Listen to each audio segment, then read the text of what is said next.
Nah, kalau masih bingung juga mau sarapan apa, masih ada satu lagi nih. Dari Seminyak Bali, resto yang satu ini tawarkan aneka menu rumahan. Menu kali ini ada mie goreng dengan aneka sayuran. Buat Anda yang hobi foto-foto, tempatnya juga cocok banget nih.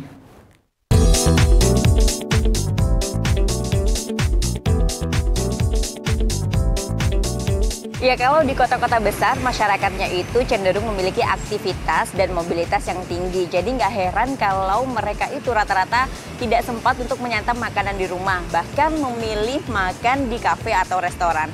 Nah, kalau di Pulau Dewata, khususnya di kawasan Seminyak, Vera punya rekomendasi nih, tempat makan ala rumahan tapi dikemasnya ala restoran.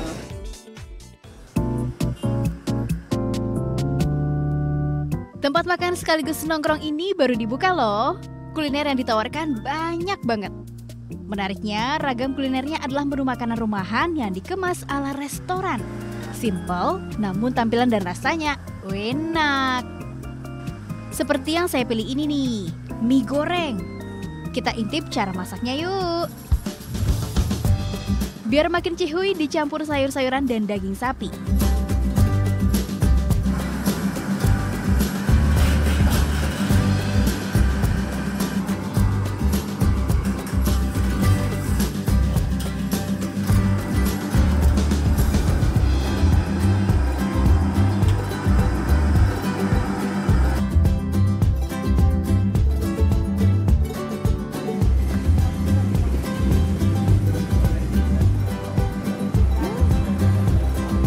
Mongolian beefnya ini enak banget. Jadi kangen masakan di rumah sih sebenarnya.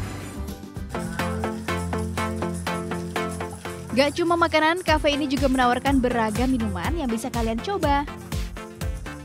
Suasana kafe yang didesain ala bangunan industrial unfinished dengan suasana taman di bagian belakang ini juga jadi daya tarik tersendiri nih. Gak heran meski baru dibuka, banyak anak milenial yang datang ke kafe ini untuk sekedar nongkrong atau makan bareng teman-teman. Di sini sih sebenarnya kita yang sibuk banget ya aktivitas, pengen ngerasain kayak makan di rumah. Di sini cocok banget sih, feel homey banget gitu loh, feel homey banget, nyaman. Bisa kita ada sofanya juga, jadi bisa santai-santai lah kayak rumah sendiri gitu. Nah, tertarik makan di sini? Siapin budget mulai 20 hingga 100 ribu rupiah ya. Vera Zenvia, Dewa Priyana melaporkan untuk NET. Oh yang beneran? Iya, oke. Tapi gue pernah. Nah, udah kan nonton beritanya? Jangan lupa di subscribe, di like, dan juga di komen ya akun YouTube dari Net Bali. Terima kasih udah subscribe. Yang belum, jangan sampai lupa di sebelah sini nih.